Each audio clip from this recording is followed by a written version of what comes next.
This video is brought to you by the Ridge wallet, the minimalist wallet with RFID blocking technology, a lifetime warranty, and a 45-day no questions asked money back guarantee. How's it going, everyone? I hope you're all doing well. And around 2 years ago now, I fully switched my personal phone over from Android to iPhone. So, how's this 2 years been? What's it been like? How was the adjustment period? And what did I learn? Okay, so jumping right in, I first of all noticed my computer and my phone work together much better. Now, I've actually been a Mac user for a number of years. I was a Mac user before I was an iPhone user, purely because I was really interested to try Final Cut, and I found editing in general worked better on my Macs than it ever did on my PCs. In fact, arguably, it was a 2017 iMac that jump-started this channel back in, the end of 2018. I had library syncing on iTunes and now Apple Music. I can copy and paste clipboard items from my phone to my computer. And of course, AirDrop. So that was one of the first thing I noticed. Now, I was immediately very careful to not get sucked into the ecosystem. In fact, if you watch my previous video, then you will notice that I talked about the fact that I actively tried to stop getting sucked into an ecosystem. I always made sure I had a backup route. In the case of AirDrop, it was actually Telegram file sharing, but still, the ecosystem was very nice. Next up, I generally found it was a little bit more consistent, and this is in both the good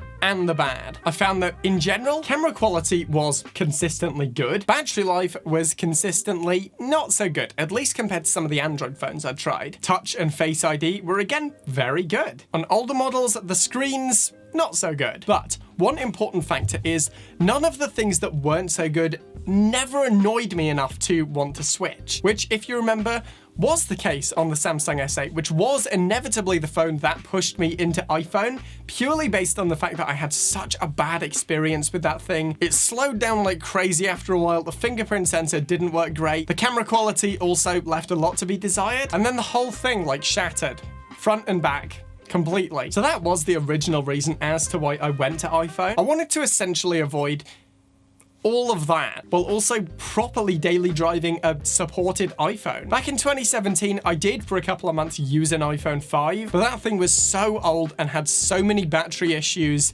it died relatively quickly. Quickly, before the next point, I want to give a huge shout out to the sponsor of this video, the Ridge wallet. So this video is sponsored by the lovely people over at the Ridge wallet. Despite the minimalist form factor, this thing is no slouch. It has room for up to 12 cards plus cash. There's over 30 colors to choose from, including burnt titanium and 18 karat gold. Ridge wallets have over 40,000 5-star reviews, along with a 45-day test drive period. So if you don't love it, then you can send it back and get a full refund. If you're interested in picking up one of these wallets for yourself, thanks to the holiday sale with code BUB, or the link at the top of the description or in the pinned comment, you can get 15% off until December the 7th. After that point, you can still get 10% off. And once again, huge thanks to the Ridge for sponsoring this video. The next thing I noticed about iPhones is that everything about them was very intuitive. And while this is definitely the case with some Androids, especially the Pixels, seriously, I love that line of phones. But often you would have to make your Android a little bit more intuitive. And that's exactly what I do. I'd load a custom launcher, I'd set up all my apps, I'd choose what I want on the home system, and this worked nicely. But then iOS 14 came out along with the app library, and now you can choose what you want on your home screen on iPhone. In my opinion, this was huge. It made your iPhone much more customizable. You no longer had to have a back page of barely used apps. And so I'd say in the time that I've been using iPhone, it's honestly got more intuitive. The next thing I noticed is that a lot of apps actually do work better on the iPhone side of things. Despite not having the specs of a lot of Android phones, I found that the optimization and therefore the performance of the apps was honestly better, even on older phones. That said though, a lot of the apps that I use on Android that are free are actually paid for on iOS, which is a caveat. For example, I use a focus app called Forest. On Android, it's free. On iOS, it's not. That said though, I have consistently noticed that social media apps like Twitter or Instagram, they all just seem to work a little bit better on iPhone. And that was one of the things that I really wanted when I initially switched to iPhone. I remember back in 2019, Twitter and Instagram just giving me some issues. And as soon as I switched to iOS, those just went away. Now, it must be said that I don't necessarily agree with this. I think a lot of companies divulge much more time into their iOS user base than their Android user base. So while this does result in a better iOS experience, it does often leave Android users in the dark. Now, I don't actually know how much can be done about this, purely because I think a lot of this can be done to optimization and the fact that they only have to optimize for a few phones versus literally hundreds. But still, I would kind of like to see this improve. The next thing I noticed, I found myself using stock apps, like a lot more. In fact, I'm using the Notes app right now. This is an iPad, it's not an iPhone, but it's the same app. Overall, in my personal opinion, the apps that you get on the iOS side of things as stock versus the ones you get on Android phones are often a bit better. Again, the Pixel is the exception because it really just comes with the Google apps that you want and probably would install anyway. But a lot of phones, especially like Samsung's, just come with a whole lot of stuff you don't really want and that often you can't get rid of.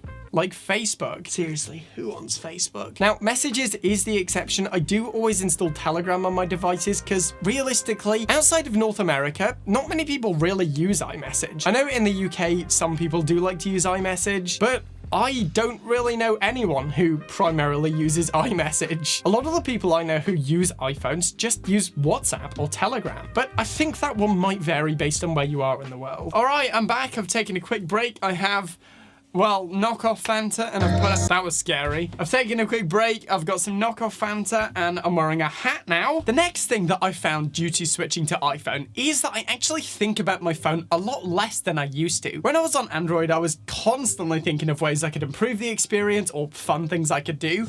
With iPhone, it's my phone. I take it out my pocket, I use it, then I put it away. Fun fact, this was actually the first iPhone I ever bought. It's an iPhone 7. I keep it in here. With iPhones, it's almost like the phone is just an extension of me rather than a really cool piece of tech. And that was something that I really liked about Android and just isn't really as much of the case with an iPhone. Don't get me wrong, I still love using iPhones and you can still, especially now, do some really cool customizations with them, but it's just not to the same degree as it is with Android. I don't know why that is, maybe that's just me, but this is my experience 2 years on iPhone, so that's it. The next thing, I need to keep chargers around. A lot more now. Realistically, with iPhone, generally with the ones that I like to use, the battery life isn't always as good as it is on Android. Now, I know there is a ton of variation on the Android side of things, so it's not fair to say all Androids have better battery life. In fact, in my experience, that's not really the case. But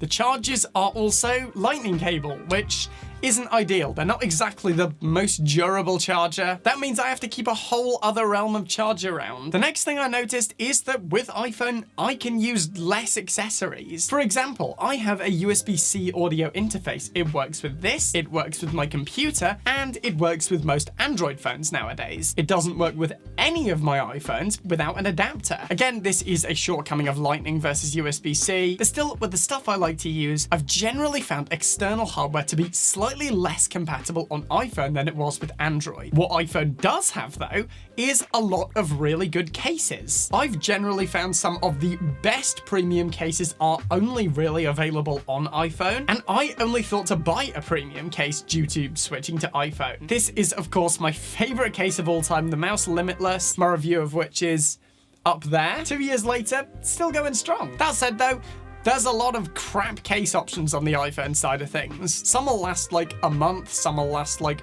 3 days. So yeah, I have to be more careful. But in general, cases specifically have, in my experience, been better on the iPhone side of things. And now, wrapping things up, do I regret switching to iPhone? While I definitely have a lot of love for Android and enjoyed it a lot, I definitely think the iPhone is the best system for me. I am actually now dual daily driving a Google Pixel phone, because in my experience, that has been by far my favorite Android experience, closely followed by a Motorola phone, interestingly. But yeah, that way I can stay fresh with both Android and iPhone. As for switching over though, I didn't really regret it. I learned a lot about my own tech usage just from picking up this iPhone 7 from eBay over 2 years ago now. Alright guys, so that's it for today. I hope you've enjoyed this one. Sorry about this, my voice is kind of going. I did record another video earlier today. Gotta stay zested up. Let me know, by the way, what's something that you like about both Android and iPhone? Feel free to let me know in the comments. I always enjoy reading those. I want to give a huge thank you to my patrons who help support this channel. As for now though, as always,